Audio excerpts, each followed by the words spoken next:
Welcome to the Deep Dive. We want to give a big thanks to our sponsors, the Siblings of Solidarity of Local 509. Yeah, absolutely. And a huge shout out today to all you part-timers at UPS. Especially our Local 509 members over in Palmetto, Parris Island, Charleston, and Somerville. That's right. This one's really focused on you. We're going to dig into the contracts today, specifically looking at things relevant to part-timers. Hours, rights, those guarantees. Yep. We've got the National Master Agreement here, the big one, and also the Atlantic Area Supplemental Agreement. We're pulling stuff straight from those. Because let's be honest, those documents are dense. Really dense. They can be. Yeah. So our goal is to break down what's important for you, the part-time employee. Things like, what's the minimum you should be working each day? What opportunities might be out there? Exactly. We want you to have a clearer picture. So if you're part-time with Local 509 at UPS, and you've ever thought, okay, what am I actually entitled to here? Well, stick around. Let's jump right in. Maybe start with that daily hour guarantee. Good place to start. There's sometimes confusion about that, right? The 3.5 hours. There is. So the National Agreement has this Memorandum of Understanding, an MOU, that clarifies it. Okay. Basically, you are guaranteed the opportunity for 3.5 hours of work, but, and this is the key part, if you finish all your assigned work and you choose to leave before hitting that 3.5 hour mark, you forfeit the right to the full 3.5 hours pay for that day. Okay. So if the work dries up and you head out early, you don't automatically get 3.5? Not necessarily the full 3.5, no. But, and this is important, there's still a minimum floor. A minimum? Yes. You still have a minimum guarantee of 3 hours pay, even if you finish and leave sooner. Got it. So minimum 3 hours no matter what, basically. Unless you, refuse work or something. Well, yeah, assuming you're there and ready to work. But for a typical shift where you finish early, minimum 3 hours pay. That's clearer.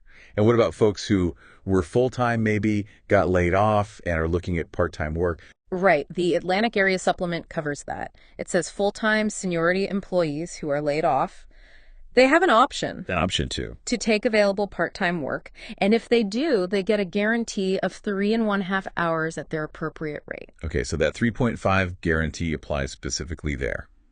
Good to know. Definitely. So for you listening, maybe ask yourself, are you consistently getting at least those guaranteed hours? 3 hours minimum. And if not, that's something to maybe chat with your steward about. Definitely. Okay, moving on. What about just general paid for time? Does the contract say anything basic like, you get paid for all the time you work? It sure does. Article 52, Section 1 in the Atlantic Area Supplement is pretty direct. It says employees are paid for all time spent in the service of the employer. All time. So not just when you're physically moving boxes. Exactly. All time you're required to be there and working under their direction. Okay. What about schedule changes? Start times shifting around. That can be disruptive. Yeah, the contract provides some protection there, especially in the Atlantic Area Supplement. How so? Well, if the company wants to change the start time for 50% or more of the employees on your shift. Okay, like a major change. Right. They generally need to give 1 full week's notice. There are exceptions, acts of God, things they can't control. Makes sense. What about smaller changes? Less than half the shift.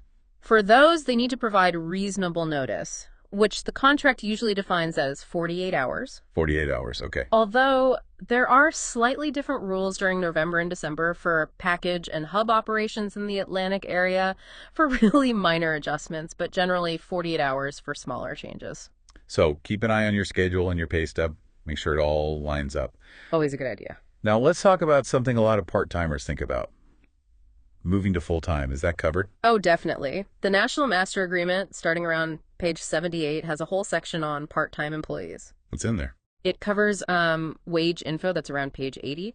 Also talks about transferring between part-time jobs, that's page 82. And benefits. Do part-timers get benefits? Yes, absolutely.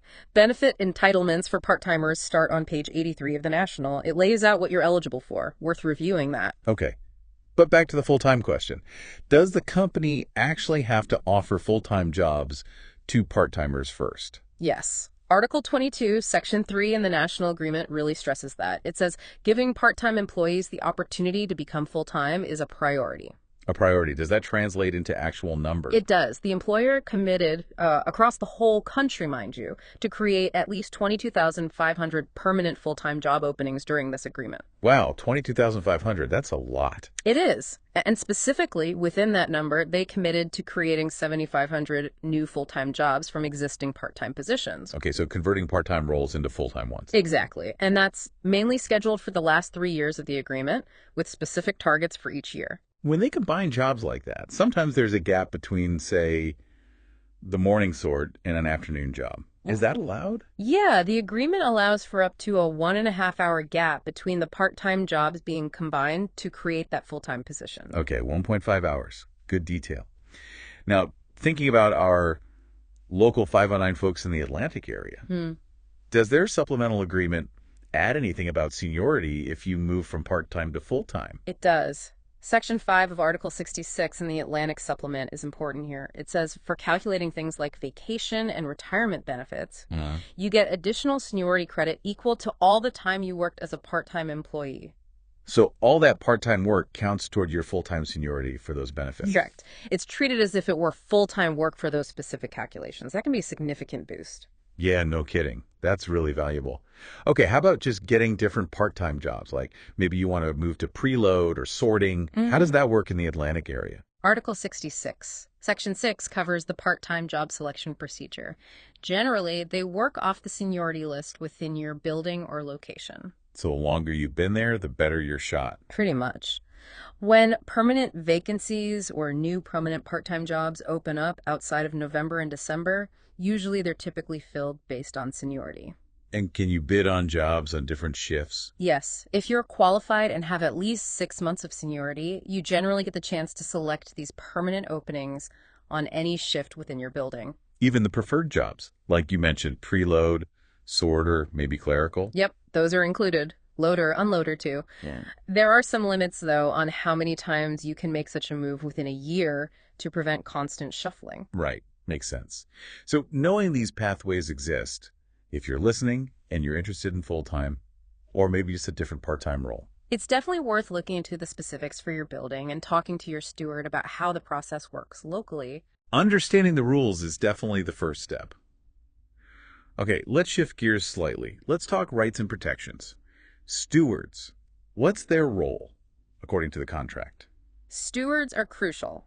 Article 4 of the National Agreement outlines their job. They investigate and present grievances for members. They're your representative when you think the contract's been violated. And can they do this on company time? Yes, they're allowed a reasonable time to do their steward duties, investigating, talking to management about grievances, as long as it doesn't disrupt operations. They just need to let their supervisor know. What about if management wants to talk to you about something that could lead to discipline? Big one. You have the right to have a steward present during any investigatory interview like that. If you think a meeting could lead to discipline, you can request your steward. Always ask for your steward. Absolutely, it's your right. Yeah. And the local union can also request copies of any warning letters, suspension notices, or discharge letters that the company issues. Good to know.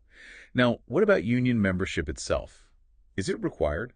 Under Article 3, Section 2, yes. It outlines the union shop provisions.